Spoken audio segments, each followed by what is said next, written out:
Long before the first rays of dawn are seen in the Judean mountains, pious Jews make their way towards the western wall in preparation for the sunrise prayer service. King David wrote, "I wake the dawn," as if to say, the dawn does not wake me.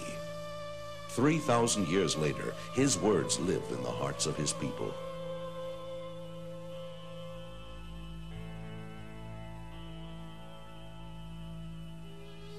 "I will not come into my house," David promised. "I will not climb into my bed. I will not give sleep to my eyes, nor slumber to my eyelids, until I find a place for God, a dwelling for the mighty one of Jacob." All his life, David sought to find this most sacred place and to build God's holy house in Jerusalem. For here, God would reveal his divine presence, and from here would rise the prayers of every Jew and the prayers of all mankind. It is here that Jacob had lain down to sleep and had dreamed of a ladder reaching to the heavens, and upon awakening from his dream exclaimed, "Behold, this is none other than the house of God, and this is the gate of heaven."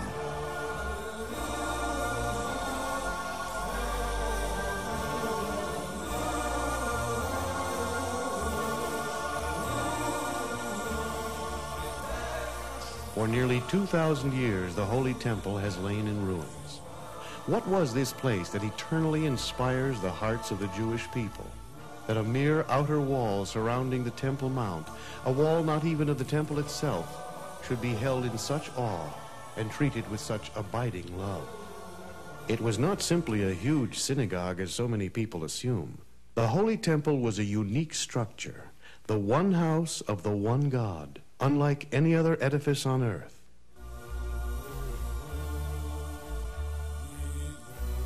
In the final chapter of Isaiah, God speaks, "The heavens are my throne, and the earth my footstool. Where is the house that you would build for me? Where is this resting place?" And yet they built the impossible. They built a house for God. The Holy Temple was first built by King Solomon on the site established by his father David. The Temple of Solomon stood for 410 years, then was destroyed by Nebuchadnezzar, who led the Jews into exile in Babylon. 70 years later, the people were gathered back into the land of Israel, and the temple was rebuilt by Ezra the scribe under the benevolent protection of King Cyrus of Persia.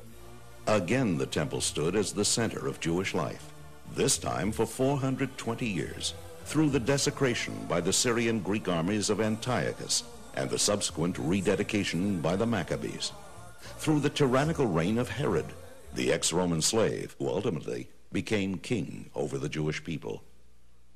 The paranoid King Herod assassinated the sages of Israel, all but Baba Ben-Buta, whose eyes he put out. Seized by terror and guilt over what he had done, he sought advice from Ben-Buta as to how he could atone for his monstrous sins. "You have extinguished the light of the world," Ben-Buta told him, "and so you must rekindle the light of the world by restoring and beautifying the Holy Temple." King Cyrus had prevented the Jews from rebuilding the temple in all of its original size and elegance. But now the repentant Herod restored much of its former glory.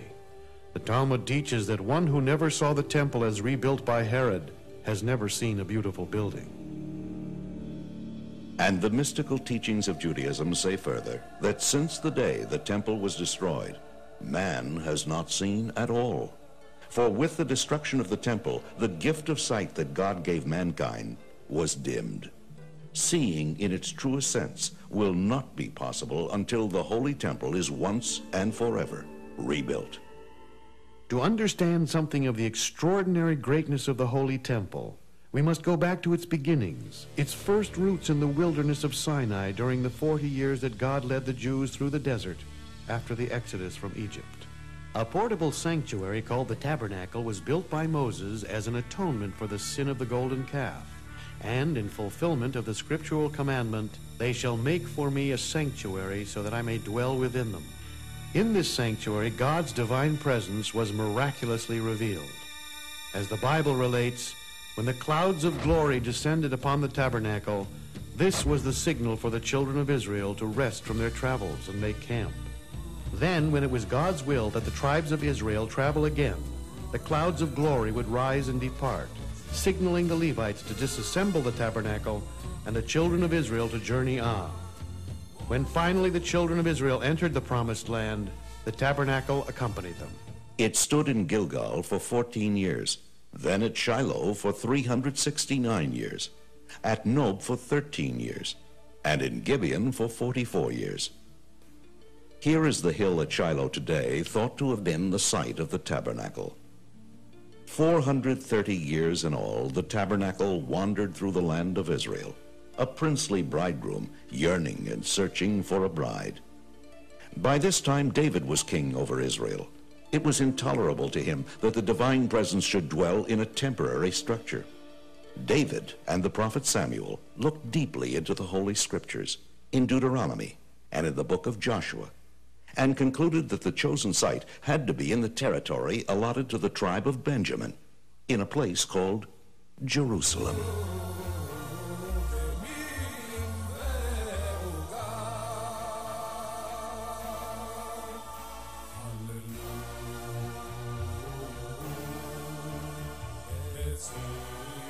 From the moment King Solomon built the Holy Temple and consecrated it, Jerusalem became the focal point for the soul of every Jew for all time. God no longer dwelled in a tent. The divine presence had taken up permanent residence in a great and glorious house of stone.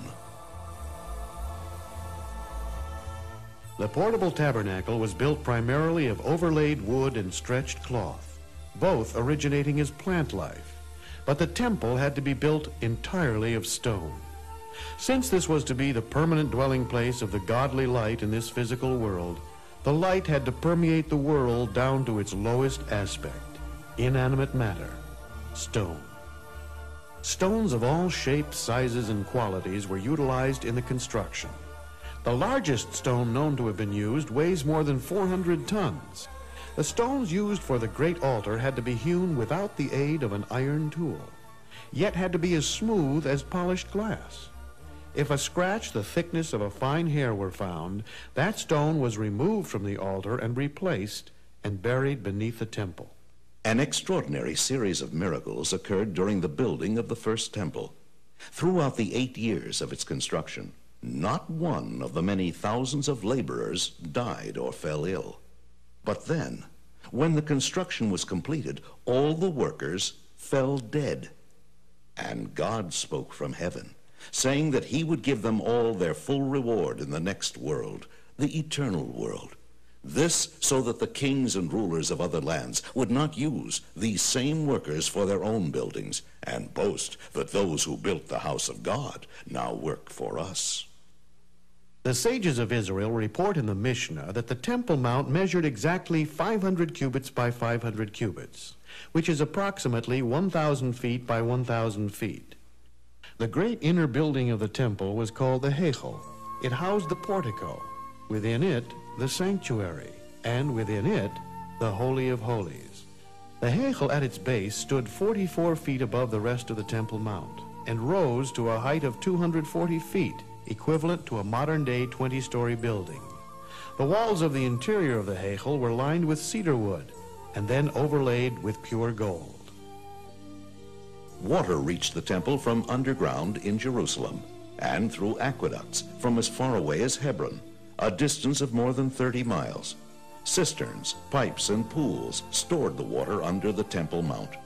An intricate system of subterraneous halls and vaults, passages and tunnels, a veritable underground city, was hewn out of the solid rock beneath the Temple Mount. The cavernous space between the ground above and possible graves beneath provided spiritual protection for the Jewish priests, who by scriptural law would become spiritually defiled in the presence of a corpse and temporarily forbidden to enter the temple.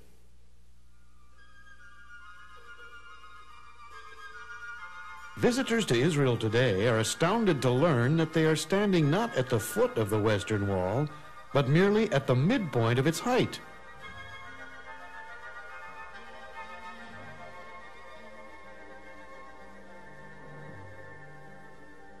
3 times a day the people pray, "Look with favor, Lord our God, upon your people Israel. Restore the service to your sanctuary, and accept with love and favor Israel's fire offerings and prayer."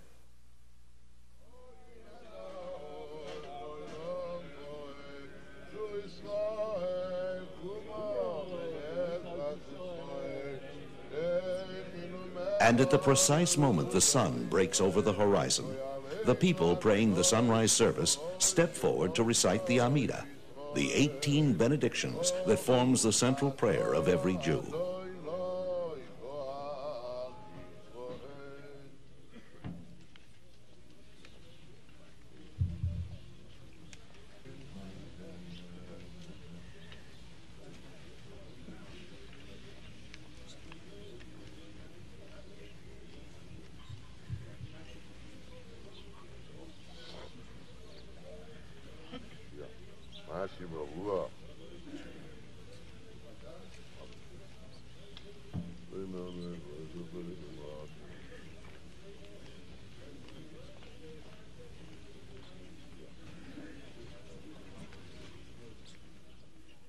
Three times a year, throngs of joyous pilgrims converged on the holy temple like blood is drawn to the heart to be revitalized.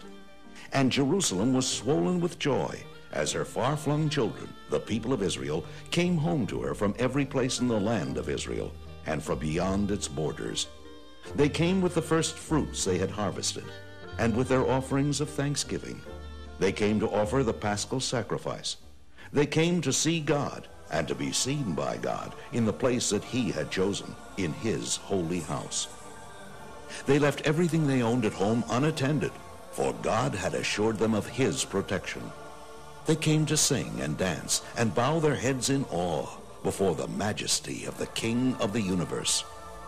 Throughout the festivals, they witnessed open miracles, and when they returned to their homes, they took with them new faith, new inspiration.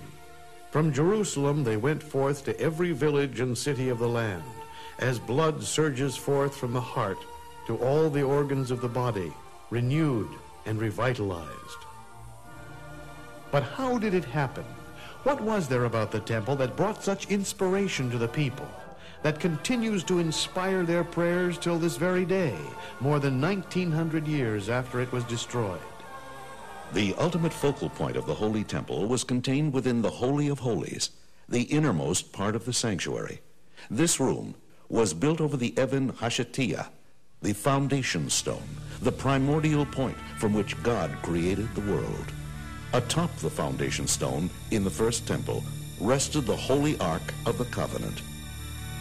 And within the Holy Ark lay the 2 tablets of the Covenant, engraved with the 10 Commandments. The 10 Commandments, 2 enormous cubes of purest sapphire. Their miraculous letters, engraved through from one side to the other, were written by the finger of God atop Mount Sinai. Upon the covering of the ark stood the 2 cherubim, hammered out of a single ingot of gold, according to the commandment of God. And from between the cherubim, God spoke from his place on high. The very presence of the ark was a constant miracle in the Holy of Holies. The width of this small room was 20 cubits. The Ark of the Covenant measured 2.5 cubits from end to end. Yet, when they measured from either side of the ark to the nearest wall of the Holy of Holies, both distances measured 10 cubits. The 2 measurements added up to 20 cubits. This meant that the Holy Ark itself occupied no space on earth. And from above this place, which occupied no place in the world, the voice of God was heard from his place above. Then, through the gift of prophecy, King Josiah foresaw the destruction of the first temple 35 years before it came. He ordered all the priceless treasures of the Holy of Holies to be put in hiding in a secret vault below the temple. All that stood in the Holy of Holies thereafter, even throughout the 420 years of the Second Temple, was the foundation stone itself. Just outside the richly woven curtain of the Holy of Holies in the sanctuary, the high priest performed the daily temple service. Twice daily he filled the temple precincts with the fragrance of spices burnt on the golden incense altar. Each day he cleaned and kindled the 7 oil lamps of the magnificent menorah, the candelabra of solid gold. Just beyond, the windows of the sanctuary, wider within and narrower outside, symbolized the fact that the world received its light from the temple, not the temple from the world. And in the sanctuary there were continuous miracles. The 12 loaves upon the showbread table remained fresh throughout the week until they were replaced each Sabbath. And the flames of the 3 branches on either side of the menorah all turned toward the center branch, which symbolized the Shekhinah, the divine presence. One of the most dramatic moments in the Holy Temple each year came during the awesome Day of Atonement, Yom Kippur.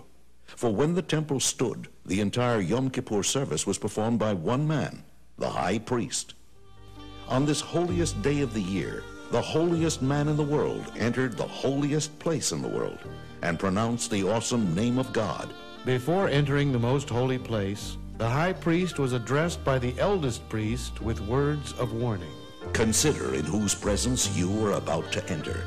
Remember that you are about to come before the Supreme King, who sits on a throne of justice and destroys all evil. He was then handed a censer full of finely ground incense. He, stirred by feelings of reverence, he entered the Holy of Holies. When he reached the Ark of the Covenant, he set down the firepan between its staves. In the second temple, he set it upon the foundation stone.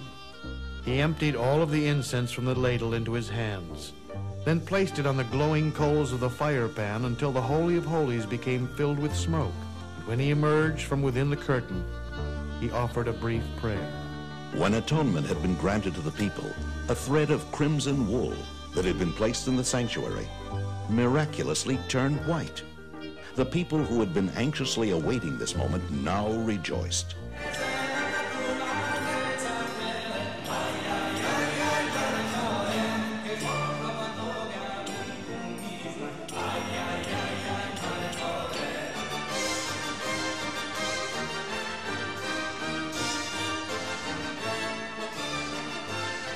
Fortunate is the eye that saw all this when the sanctuary stood on its foundation. But when the ear hears of it, our soul grieves. Fortunate is the eye that saw the house of the living God. But when the ear hears of it, our soul grieves.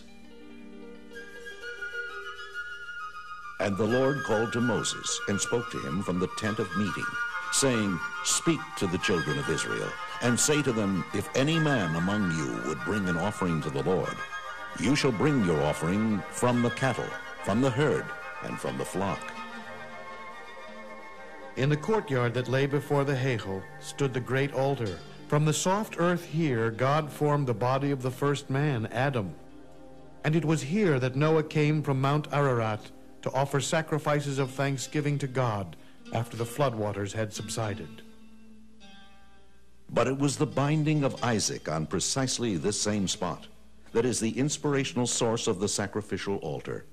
For it was here that God tested the faith of Abraham by commanding him to bring his son Isaac upon an altar. And then, when Abraham had demonstrated that he was prepared to surrender even his beloved son in humble obedience to God, a ram miraculously appeared, and Abraham was commanded to offer it as a substitute for his son Isaac. In the merit of Abraham, his children throughout the ages, by scriptural command, were permitted to offer animal sacrifices to God as atonement for sins, as free will offerings, and in order to become spiritually elevated. The sacrifice could be large or small animals, or pigeons, or doves, or if the person had limited means, even a modest gift of fine flour.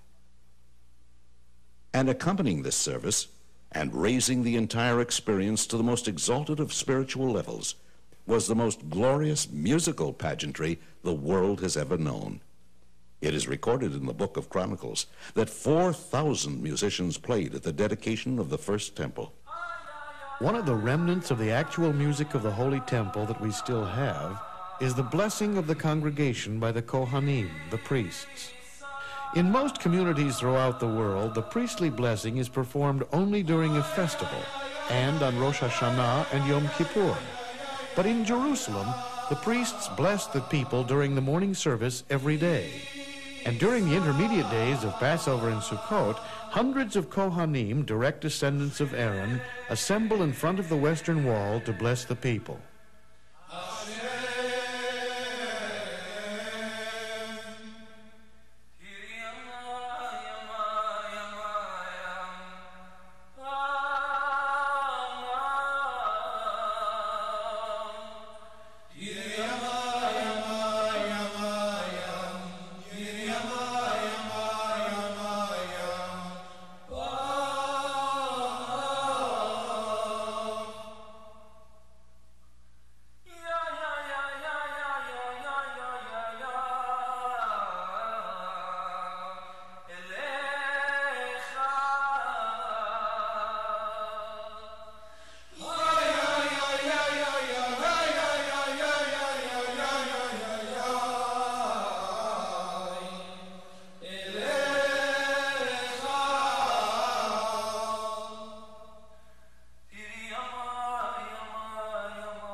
Just beyond the courtyard of the great altar was the chamber of hewn stone. In this domed hall convened the great Sanhedrin, the Supreme Court, to expound the Torah and judge the children of Israel. Scholars and disciples by the tens of thousands were attracted by the presence of the greatest masters and leaders in the Jewish spiritual world. Their awesome presence made Jerusalem the intellectual capital of the world. When God commanded Moses to gather 70 wise men of Israel who would stand alongside him, this was the formation of the first great Sanhedrin. Whereas the great altar served the purpose of rectifying man's animal nature, the Sanhedrin elevated man's godly intellectual nature, teaching him how to fulfill God's purpose in the creation of the world. The human being, the crowning glory of the creation of the world, is like a holy temple himself.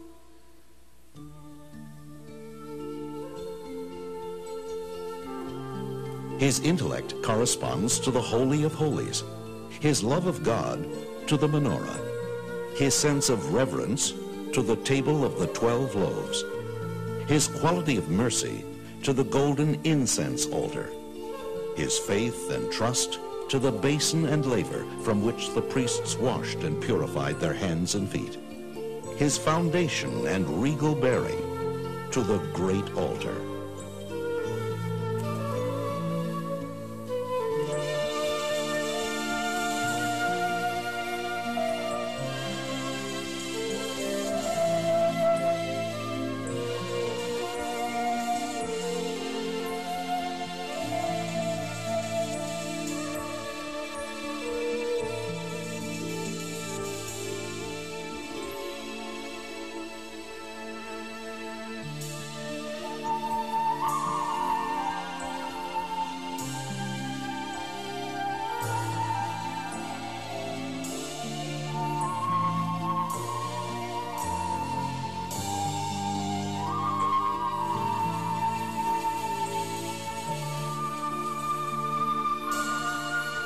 King Solomon said, "The lamp of God is the soul of man."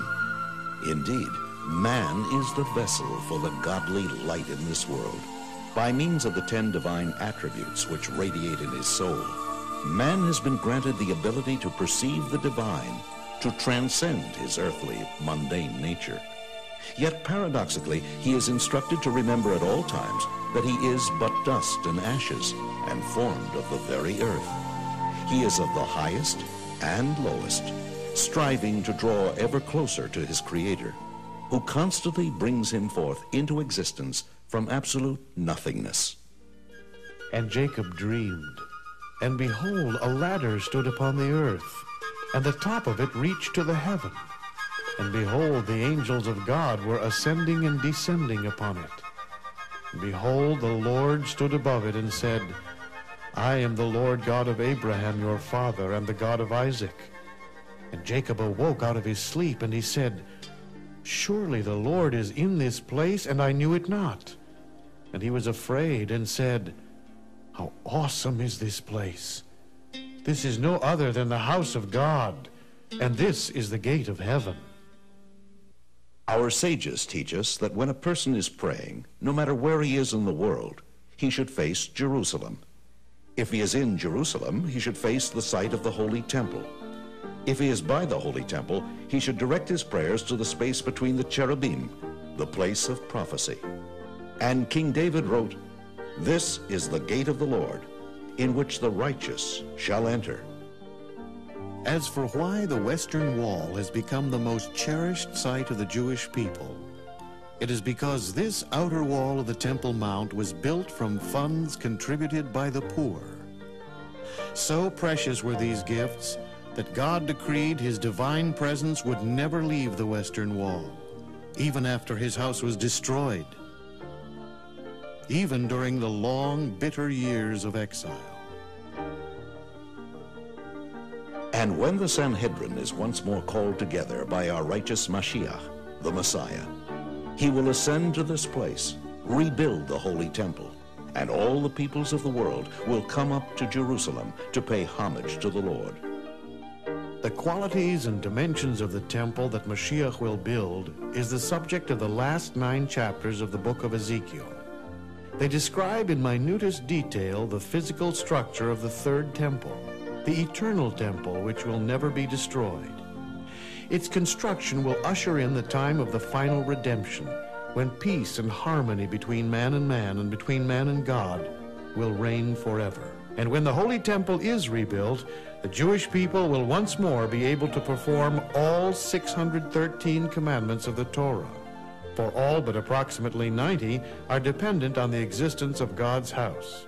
And the other nations of the world, the children of Noah, will observe the doctrine of the 7 Noahide laws, and the fulfillment of the prophecy of Ezekiel will be seen by all. The remarkable and inspiring climax of the vision of Ezekiel appears in the 47th chapter, where the prophet reveals that from under the curtain of the Holy of Holies in the third temple, there will issue forth a fine trickle of water, no thicker than a thread. And this will become a new source of water for the world. By the time the trickle of water flows through the length of the Holy Temple, what was a trickle will have expanded till it is ankle deep. And then the trickle becomes a stream. And the stream will flow north to Yam Kinneret, the Sea of Galilee.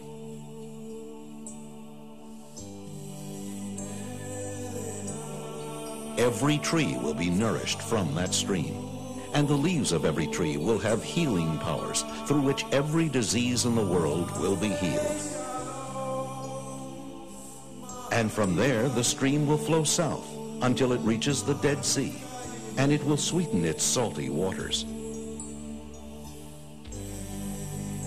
Whereas today no fish can live in the Dead Sea, its waters will then be able to support life, and there will be as many kinds of fish there as in the Mediterranean.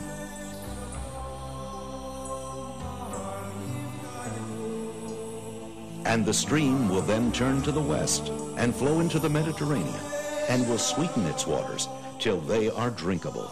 And through the Mediterranean, all the oceans of the world will be sweetened. But until the prophecy of Ezekiel is fulfilled, God has no house.